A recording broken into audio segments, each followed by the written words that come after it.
Alright, we go back to an elite race. This time we're back with FTRL round number 8, 9, 8 of Division 1 here at the Suzuka International Circuit. What have they done, man? What have Codemasters done to this track? I love this track normally. I like the twists and turns. I like all of that good stuff. I like leaning on the curves. I like the twists and turns. I love this place. How is it possible that a track as slim as this, as narrow as this, that you make it impossible to use any left-handed curves? Essentially, how? It's impossible. Practice for this was a madness, discovering how bad the curves were, and how you literally can't touch the ones on the left. The right ones you can kiss. The ones on the left, if you lean heavily on them, like you would on a normal racetrack, then that's it. It's done. So here's the setup anyways. Happy medium, I guess. End of qualifying here, intermediate conditions, and the race is going to be wet as well. I actually liked my pace, but in retrospect my straight line speed was not very good, and this is my last lap here at the end of qualifying. It was actually a pretty good lap. I was actually really happy with this.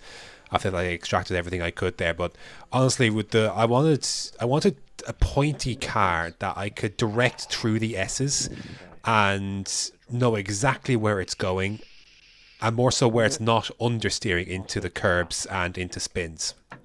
So yeah, that's where we're at with that. So honestly, the objective here is the same as it was in Australia. Just survive. Just survive. That's all we're looking to do here, and we'll take anything that comes after that. I'm going to start on the mediums to the rain. That's what we're planning to do. Otherwise, you would do soft mediums if you could. But I know I've got a lot of downforce on. The rain I thought would help. Realistically speaking, you'll see this in TTML as well. Realistically speaking, I'd say probably even more of a medium needs to be found between downforce and straight line speed here. But anyways, we'll try and do the best we can. Good position. 5 red lights. And away we go, and poor old Andy's jumped to start already, but we get the jump. Well, we looked like we were going to get a jump, and then got kind of pinched with the super starting links. So it looked like I was going to try and get Chris hitting out to turn 1, but I got kind of pinched, and kind of things didn't go. Yarm got me then as well. So we're going to start in P10, and then Andy is going to let people go, I assume, after his drive-through. So I'll knock 1. Again, very kind of cautious opening lap. Some people getting into it. Who's going to lose it up here? I can't remember if look, honestly, you have to. This is like a lesser Australia. You have to try and keep the car in a straight line, and you'll be good. But I think Dan gets a messy exit. It's actually Yarm, or is it Dan? Yeah, no, it's Yarm that gets a messy exit coming out of the second Degner, and we're going to take that position then, heading up to the hairpin. Bit of contact from behind. I think Dan was hit into me. I believe that damaged his wing. So we're back where we started in the P8, and Chris is on soft, so he's going to be hoping that the rain is coming extra early, and the rain I know is coming about 10 to 15 minutes or so. So I thought he actually spun this lap, but apparently that's a later lap. But honestly, yeah, just trying to settle in, and yeah, this track is hard to settle in because there's a 10-15 minute rain indicator. Race is hard to settle in because you're very conscious of the curbs, and you don't want to, obviously run into them and spin. So I'm taking things a little extra cautiously. So the guys in front, and they're all quicker than me, and he's up ahead, so they're kind of pulling away a bit. As now Wesker's the car behind. Actually, was again a testament to our qualifying position. Really was definitely what helped us here. Anyways, first domino to fall in front here in terms of spin is going to be Tico. He's going to be the first one to spin on these S sections. That's why I wanted the pointy car. I know exactly where I'm pointing this car, and there's a very dangerous reset to track there. I wasn't very happy about that at the time. Anyways, moving on to the later lap 2. In towards Spoon. Chris and Lynx, I think, come together. Or did Chris may have lost it? I'm not quite sure. Lynx was going by, I have no idea. But anyways, Chris is round. We move up into 6th place, and so we're getting positions here nicely. 2-second gap then to Wesker and Adam. So it's nice. This part of the race is going quite well, you'd have to say. And then moving on to lap number 6, Adam is now by Wesker. Not sure how that happened, but it was Dutch and Lynx, I think, came together. So there's Dutch off the track. So that's another position there. We're now up into 5th place. So this is how I was expecting. How these first 6 laps unfolded is what I was expecting to happen, and that's why I went with the downforce I did, because I can point my car exactly where I want it. Everything is measured in this first sector. I know exactly where it's pointing. Anyways, Joe retires, and that brings out a safety car. Adam was catching, but I was a little annoyed because there's a bit of a gap to Wesker, which was opening nicely, and yeah, kind of annoyed that is now going to be closed and the field kind of coming toward. So anyways, we're not going to box, of course, because the rain is going to be coming, and this only helps the fact that we're on mediums and extends things. So Karen Rob is going to pit from his softs onto I think another set of softs. So good idea for him really to do that, because yes, starting on softs was not going to be get to the rain in time, and Chris would have had the same story as well. So anyways, here we go. Safety car restart about to happen. We're behind Tom. I kind of lost a bit of ground there. My safety car restarts suck. Actually, no, this one was better than I thought it was. Actually, I got reacted to this one quite well, I thought. I'm not going to be making any moves, but nothing's coming from behind either. So compared to my other restarts, I was fairly happy with that. Plus, I usually just try to keep things safe. Anyways, we shall mosey on. Lap 11. This race flew by, I have to be honest. Even with safety cars and that kind of thing, this race did fly by. Both occasions, for this one and TTML. Well, kind of for TTML.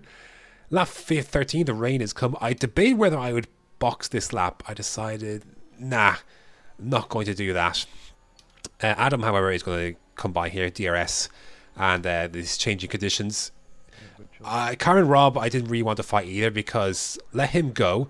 I wanted these guys to cause a bit of trouble in front. I wanted Karen Rob on his fresh softs to cause some trouble ahead, to get into a scrap, perhaps possibly an accident maybe happens in front that I could take advantage of. That's what I'm thinking. Actually, it was this lap I was actually thinking I wanted to pick, because we were 3 seconds slower than our fastest lap there. So Funky Fox is going to go through, and Dutch again. I'm very happy for them to do this, because I'm going to box this lap. I made my mind up before I started this lap. I was going to box this lap, because we were about 3 seconds then, in terms of delta, and it's only going to get heavier. So I knew carnage was going to unfold in front here, so I wanted these guys to go, and then we're going to capitalize later. Sadly, never really got the chance to do so, because the virtual safety car is going to be deployed right about here, and that takes away any doubt as to whether people should pit or not, if there was any. I was pitting regardless. I don't know if other people were going to pit. I felt a little aggrieved that possibly my teammate was going to pit, and I would maybe get held up, or the team weren't ready for me. But lost a bit of time with the cars going by to Wesker, so he's going to be right behind me. So we're going to box. It makes sensible things to box. Again, I don't know if people would have boxed if this wasn't a VSC, possibly. So maybe it doesn't matter. But if I didn't box last lap, then that would have been disastrous. But anyways, look, the team obviously served Ox, and they weren't ready for me. So Getaway was a little slow as well. There's also McLaren coming through as well I had to wait for. So Wesker's gone. He gained that position. So that was really annoying, but look, easy come, easy go, I suppose. And Dutch lost a place as well. So frustrated, because I think I was quicker than Wesker, and to lose a position, due to the game, like everyone's lost positions like this ultimately, it's just one of those things. So anyways, we're going to mosey on then to the end of this. Actually, is this a VSC? So I actually thought it was a safety car. Like, you watch this back, I thought it was a safety car. Lap 19, see, nothing's really changed. We're stuck behind Wesker, man. We get great traction and such through Sector 1, right behind him. So, but I just don't have any straight line speed to overtake, or I can't get close enough off the last corner. And obviously no DRS. So anyway, safety car is deployed. I'm going to stay out because it's tired. The track's not ready for wets. So we're going to stay out and pass a safety car, I suppose. And while we were under the safety car, though, Karen Rob actually lost it. So here's the thing. I was hoping for a safety car to bridge the gap a bit, but he's the only one that had a penalty. So That one now he's out of the way. So, uh, trying to my best to warm the rears here. I'm been trying to do more rear warming because I've struggled a bit. I find revving the engine a bit also helps a bit with that. So, anyways, safety car restart again. Very treacherous conditions, so you just want to take it nice and simple.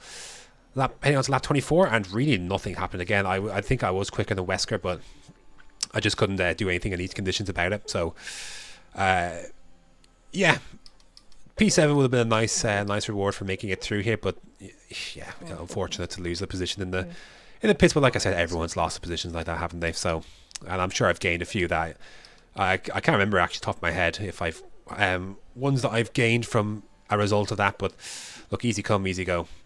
It's lap 27. Dan and Tico had some afters behind, so it's going to be Dylan's behind me. He's got plenty of pens, so it's going to be a nice look to start P8, finish P8.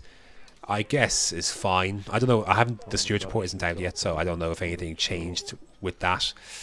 But it's Friday night, and I want to just record it before heading off tomorrow. So really, I just was sick of waiting, so just left it. And there were the provisional standings. As it's P8 from P8, not too bad, I suppose. But given how we were running 4th and 5th early on in the race with people falling apart, I do think the wet conditions slowing everyone down definitely played a part in, I guess, neutralising things a bit. But anyways, in terms of like the danger and people not actually pushing to spin on curbs, etc., etc.